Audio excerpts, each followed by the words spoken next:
শোনো, জীবন সবসময় সহজ হয় না। কখনো কখনো মনে হয় সবাই এগিয়ে যাচ্ছে, শুধু তুমি এক জায়গায় দাঁড়িয়ে আছো। মনে হয় ভাগ্য তোমার বিরুদ্ধে, পৃথিবী তোমার জন্য নয়। কিন্তু একটা কথা মনে রাখবে, পৃথিবী কারোর জন্যই তৈরি নয়। তুমি যতবার পড়বে, ততবারই উঠে দাঁড়ানোর শক্তিটাই তোমাকে আলাদা করবে। মানুষ সফল হয় না প্রতিভা দিয়ে, মানুষ সফল হয় ধৈর্য, পরিশ্রম আর দৃঢ় সংকল্প দিয়ে। যতটা শক্তিশালী তুমি ভাবো, তার থেকেও বেশি শক্তি তোমার ভিতরেই আছে। কিন্তু সেই শক্তি তখনই জেগে ওঠে যখন তুমি নিজেকে চ্যালেঞ্জ করো। দুনিয়া তোমার পথ বন্ধ করতে পারে না।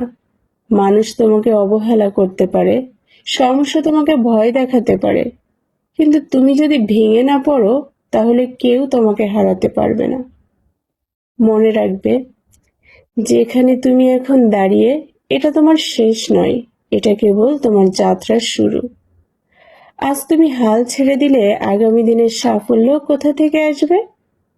যে স্বপ্ন তুমি দেখছো, সেটাকে বাস্তব করতে হলে আজই শুরু করতে হবে।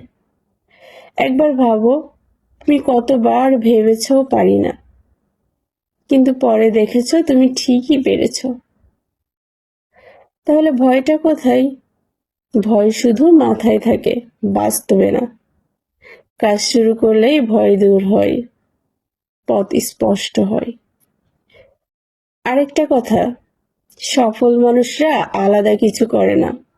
তারা যা করেছে সেটা প্রতিদিন করে। হয়তো তারা ক্লান্ত ছিল, হয়তো তাদেরও ভয় ছিল, হয়তো তারাও ভেঙে পড়েছিল, কিন্তু তারা থামেনি। এই থেমে না থাকা, এটাই সাফল্যের আসল চাবিকাঠি। তাই আজ তোমার জন্য একটা বার্তা, নিজেকে ছোট ভাবা বন্ধ করো। তুমি যতটা ভাবো তার থেকে অনেক বেশি শক্তিশালী, অনেক বেশি যোগ্য তুমি। তোমার স্বপ্নগুলো সত্যি হওয়ার অপেক্ষায় আছে, শুধু তোমার প্রথম পদক্ষেপের দরকার।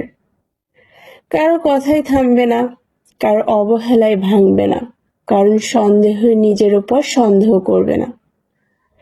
যেখানে অন্যরা অসম্ভব দেখবে, সেখানেই তুমি সম্ভাবনা খুঁজবে। আজ থেকেই শুরু করো, হয় ছোট করে, হয় ধীরে, কিন্তু শুরু করো। একদিন তুমি নিজেই নিজেকে বলবে, ধন্যবাদ, আমি হাল ছাড়িনি।